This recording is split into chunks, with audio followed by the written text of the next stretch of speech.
ये कहानी रामपुर के जंगल की है, जहाँ एक चुड़ैल गांव के जानवर को पकड़कर अपने साथ जंगल में ले जाकर मारकर खा जाती थी। ऐसे ही रोज रोज करके कुछ दिन बीत गए। एक दिन टुना अपने दोस्त के साथ देर रात जंगल से गुजर रहा था। आज तो बहुत लेट हो गई, बहुत अंधेरा हो गया है। कल ही काका ने बताया था जंगल में कोई चुड़ैल आ गई है और वो सभी पक्षियों की मांस खाती है। अरे ऐसी कोई बात नहीं, तुम बेकार में चिंता कर रहे हो। ऐसी कोई बात नहीं है, किसी चुड़ैल की इतनी मजाल हमें मारकर खा जाए। तुम चिंता मत करो। बात करते करते अचानक उन दोनों की नजर उस चुड़ैल पर पड़ी, जो सामने बैठकर बकरी को मारकर उसकी मांस खा रही थी। वो चुड़ैल दिखने में बहुत डरावनी थी। उसे देखकर टुना और उसके दोस्त बहुत डर जाते हैं और वो दोनों वहां से जान बचाकर भाग जाते हैं। अगली सुबह जब वो दोनों बाजार जाते हैं,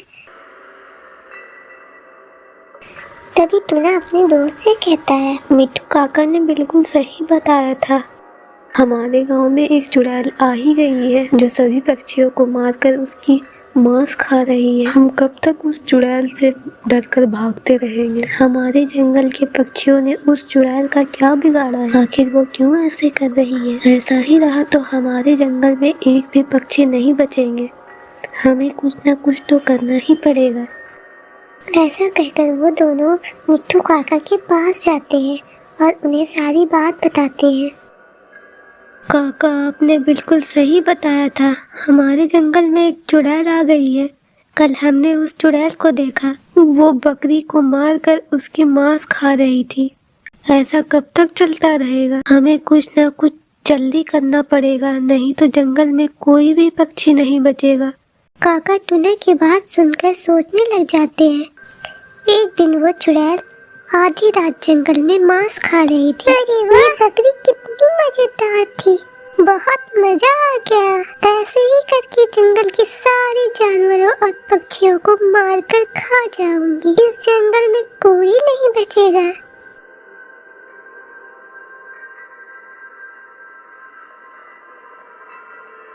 तभी वहाँ टुना और उसका दोस्त पहुँच जाता है।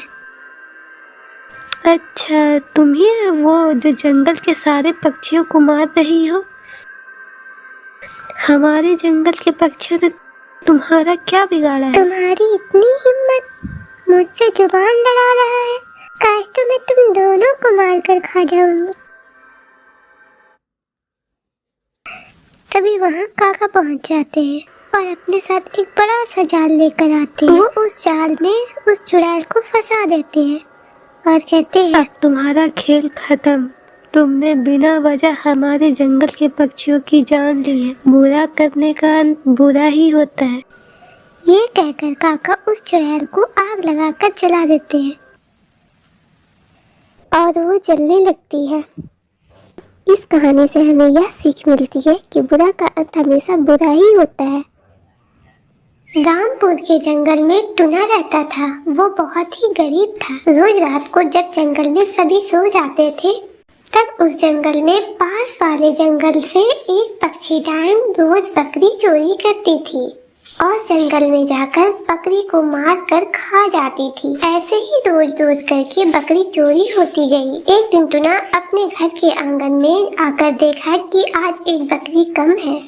तब टुना ने टुनी को बुलाया और कहा, देखो टुनी, आज फिर से एक बकरा गायब हो गया है। मुझे तो कुछ समझ नहीं आ रहा है, ये सब क्या हो रहा है? आखिर सब बकरी कहाँ जा रही है? तभी टुनी कहती है, मुझे भी कुछ समझ नहीं आ रही है, क्या हो रहा है? क्या जंगल में कोई पक्षी आ गया है जो रोज बकरी चुरा कर ले जा रही है? वे मन ही मन सोचते ही रह जाते हैं। ऐसे ही कुछ दिन बीत जाते हैं। एक दिन जंगल के बाजार में टुना और उसका दोस्त सब्जी लेने जाता है। अचानक बाजार में एक नया दुकान देखकर टुना अपने दोस्त से कहता है, अरे, एक नया मांस का दुकान, पहले तो नहीं देखा। और यह औरत कौन है? इसे कभी हमारे जंगल में नहीं देखा। इस जंगल में तो एक ही मांस की दुकान है और उस दुकान का मालिक तो मेरे से ही बकरी खरीद कर मांस बेचता है। क्या इस पक्षी ने तुमसे कभी बकरी खरीदा था? अरे नहीं, मैं तो इस पक्षी को कभी देखा भी नहीं। इसने कभी मुझसे बकरी भी नहीं खरीदा। फिर इस पंछी ने कहाँ से बकरी खरीदी? वो दोनों दुकान में जाकर पूछते हैं। अच्छा, आप कहाँ से बकरी खरीद कर मांस बेच रही हैं? पहले आपको कभी नहीं देखा। वो पक्षी कुछ कहना ही नहीं चाहती थी। आप लोगों को इससे क्या लेना देना? मांस लेना है तो लीजिए, नहीं तो जाइए, ज्यादा कुछ जानने की जरूरत नहीं है। ये बात सुनकर टूना और उसके दोस्त और बात ना बढ़ाकर वहाँ से चले जाते हैं।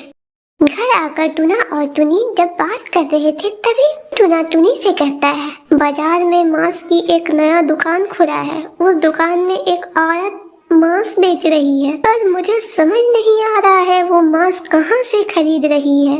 ये सुनकर टुनी कहती है, कहीं ये औरत बकरी चोर तो नहीं है जो हमारी बकरी चोरी करती है। एक दिन टूना को काम से लौटने में लेट हो जाती है। तभी वो उस औरत के घर की तरफ से गुजर रहा था। तभी उसे वहाँ कुछ आवाज सुनाई दी। वो आवाज सुनकर टूना सोचने लगा, ये कैसी आवाज है, मैं जाकर देखता हूँ। ये कहकर वह उसके घर के पास जाता है और खिड़की से झांक कर देखता है। वो पक्षी डायन का रूप धारण कर लेती है और वह बकरी को खा रही थी और वो कह रही थी, अरे वाह, ये बकरी तो बहुत स्वादिष्ट है।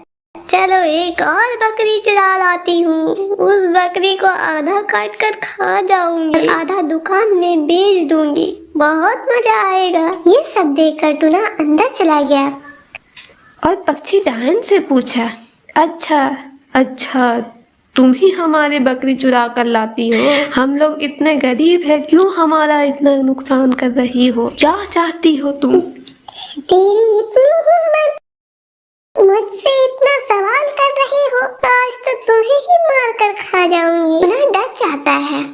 नहीं, मुझे छोड़ दो। वो जैसे ही टूना को पकड़ना चाहती है तभी वहाँ पर टुनी पहुँच जाती है। मुझे तो पहले ही पता था हमारे घर की बकरी चुराने के पीछे तुम्हारा ही हाथ है। मत डरो टूना, तुम चिंता मत करो, ये पक्षी हमारी कोई नुकसान नहीं पहुँचाएगी। ये कहकर टुनी उस जायन के ऊपर पवित्र जल छिड़क देती है जो वो अपने साथ लेकर आई थी। उस पक्षी डायन के ऊपर जल पड़ते ही आग लग जाती है और वह चिल्लाने लगती है, बचाओ बचाओ, मैं जल रही हूँ। इसके बाद वो पक्षी जलकर राख हो गई और हमेशा के लिए अदृश्य हो गई।